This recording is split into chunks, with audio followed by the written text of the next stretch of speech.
सर्वच मान्यवर आणि विशेष करून आमचे दोन ढाणेवाग नारायणआबा पाटील आणि उत्तमराव जानकर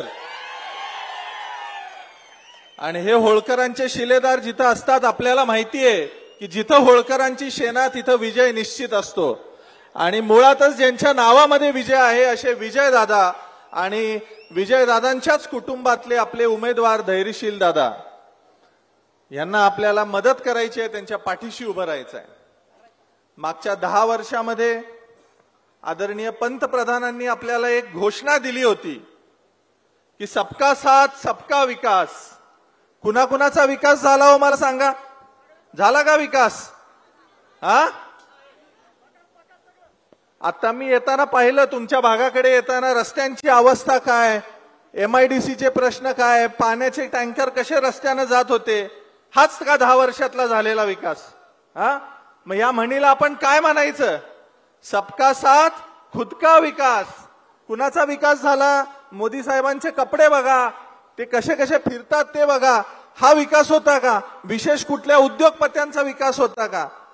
मला सांगा, ज्या देशामध्ये आपल्याला लाल बहादूर शास्त्रींनी जय जवान जय किसान ही घोषणा दिली, आज त्या देशामध्ये जवान आणि किसान दोघांची काय अवस्था या लोकांनी करून ठेवलेली आहे। जवानांच्या बाबतीत जर बोलायचं झालं, आज तुमच्यामधले बरेचसे आपले सहकारी सैन्यामध्ये असतील, अग्निवीर योजना यांनी आणली, 25व्या वर्षी त्या मुलाला ते घरी बसवणार आहेत, तिथून पुढे त्याने करायचं काय? कुटुंबाचा उदरनिर्वाह कसा करायचा? शेतकऱ्यांच्या बाबतीत जर आपण बोलायचं झालं तर बिकट परिस्थिती, त्यांनी घोषणा केली 6,000 रुपये आम्ही तुम्हाला वर्षाला देऊ। अहो, एका हाताने 6,000 द्यायचे आणि जीएसटीच्या माध्यमातून बी बियाणाच्या किमतीच्या माध्यमातून पुन्हा ते पैसे काढून घ्यायचे, हा विकास आहे का? मला विचारायचं आहे मोदी साहेबांना की शेतकऱ्यांसाठीचा तुमचा हा विकास आहे का? तरुणांना त्यावेळेला त्यांनी सांगितलं होतं की आमच्या सरकारच्या माध्यमातून आम्ही 20 कोटी रोजगार देऊ।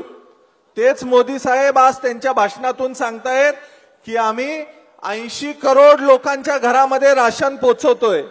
आता मित्रांनो, तुम्हाला ठरवायचं आहे की तुम्हाला राशन 5 किलो घ्यायच्या रांगेत उभं राहायचं आहे की नोकरी मिळवायच्या रांगेत उभं राहायचं आहे, ते तुम्ही ठरवायचं आहे।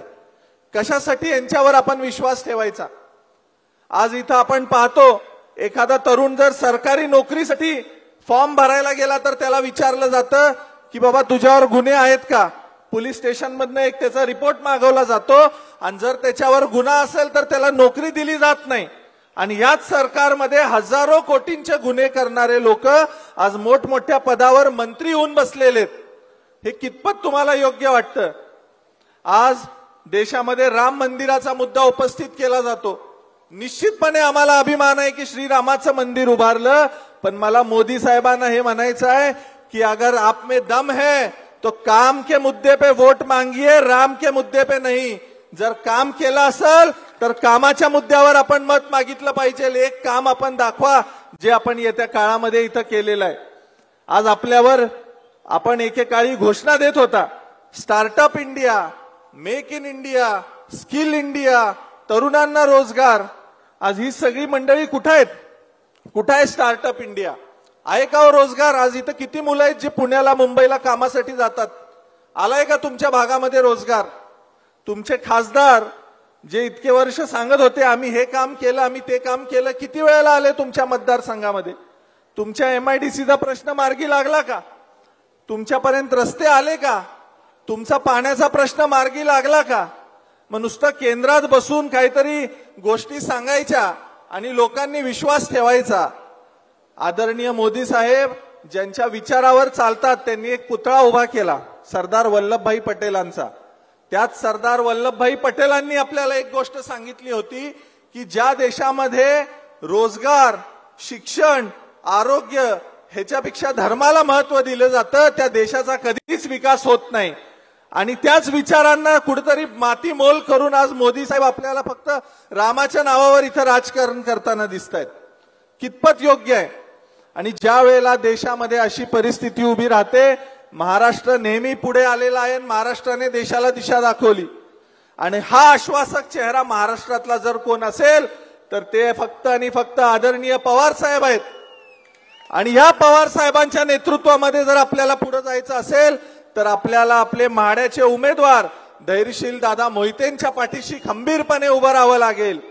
धैर्यशील दादा आता इथं नाहीत, पण धैर्यशील दादांना मला हे सांगायचं आहे, धैर्यशील दादा निम्मी लढाई आज तुम्ही जिंकलेला आहात. कारण तुमच्या बरोबर आमचे हे 2 वाघ आहेत, नारायण आबा आणि जानकर साहेब.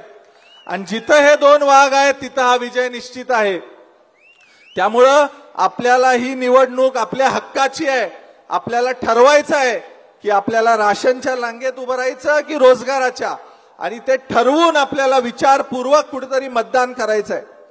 देवेंद्र फडणवीस साहेबांनी 2014 मध्ये डोक्याला भंडारा लावून सांगितलं होतं की पहिल्या कॅबिनेटमध्ये आम्ही तुम्हाला आरक्षण देऊ. काय झालं त्या आरक्षणाचं?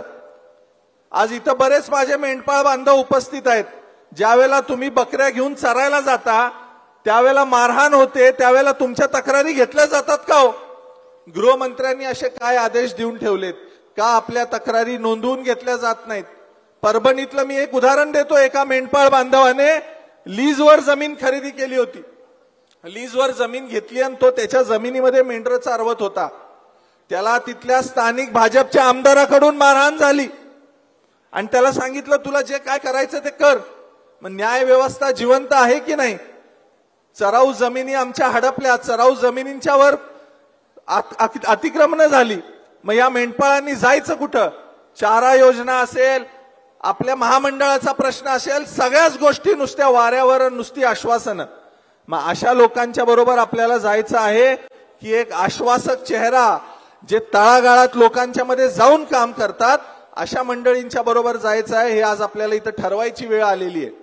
मी लहान होतो पण मला चांगलं आठवतंय ज्यावेळेला पवार साहेबांचं सरकार या महाराष्ट्रामध्ये होतं, विविध साखर कारखान्यांच्या माध्यमातून, सहकारी संस्थांच्या माध्यमातून चांगल्या पद्धतीनं शेतकऱ्यांना वेगवेगळ्या गोष्टी मिळायच्या.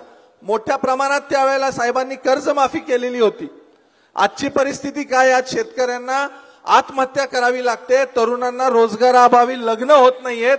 मग अशा परिस्थितीमध्ये कुठेतरी आज आपण विचार करण्याची गरज आहे आणि कुठेतरी योग्य माणसाच्या पाठीशी उभं राहण्याची गरज आहे.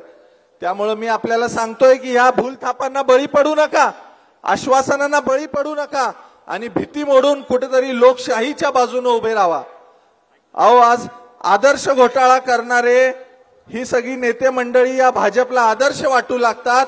अशी परिस्थिती आहे, जो येईल त्यांच्याकडे तो त्यांच्यासाठी सोन्यासारखा होतो. विरोधकांना कसं चिरडता येईल हे फक्त ते विचार करत असताना कुठेतरी लोकशाही जर टिकवायची असेल तर आपल्याला पवार साहेबांना बळ दिलं पाहिजे, आपल्या उमेदवारांना बळ दिलं पाहिजे.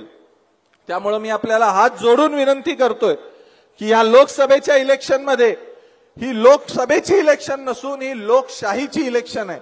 आणि लोकशाही जर आपल्याला वाचवायची असेल, लोकशाही जर आपल्याला टिकवायची असेल तर आता इथं आपल्याला मोहिते पाटलांच्या बरोबर आणि आदरणीय पवार साहेबांच्या बरोबर ताकदीनं उभं राहिलं पाहिजे. आणि उद्या येत्या काळामध्ये यांच्या माध्यमातून आपल्याला नारायण आबाला सुद्धा इथं आमदार करायचं आहे, पलीकडे उत्तमराव जानकरांना आमदार करायचं आहे. आणि हे तेव्हाच शक्य होईल ज्या वेळेला तुम्ही सगळेजण साहेबांना ताकद द्याल, मोहिते पाटलांना ताकद द्याल आणि त्यांच्या बरोबर उभे राहाल. मी तुम्हाला वचन देतो, तुमचे ज्या ज्या वेळेला प्रश्न येतील, तुम्हाला अडचण आली तर तुम्ही हक्कानं माझ्याजवळ या. तुमचे प्रश्न कसे मार्गी लावता येतील याच्यासाठी मी निश्चित प्रयत्न करेल. कारण ही सगळी मंडळी आपली हक्काची आहे आणि त्यांच्या पाठीशी कुठतरी आज आपण उभं राहूयात, त्यांना प्रचंड मताने विजयी करूयात. त्यामुळे आता जोरदार सगळ्यांनी एक सोबत माझ्या बरोबर नारा द्यायचा आहे, बोला राम कृष्ण हरी, बोला राम कृष्ण हरी, भारत माता की, लोकशाही जिंदाबाद. धन्यवाद. जय हिंद. एबीपी माझा, उघडा डोळे बघा नीट.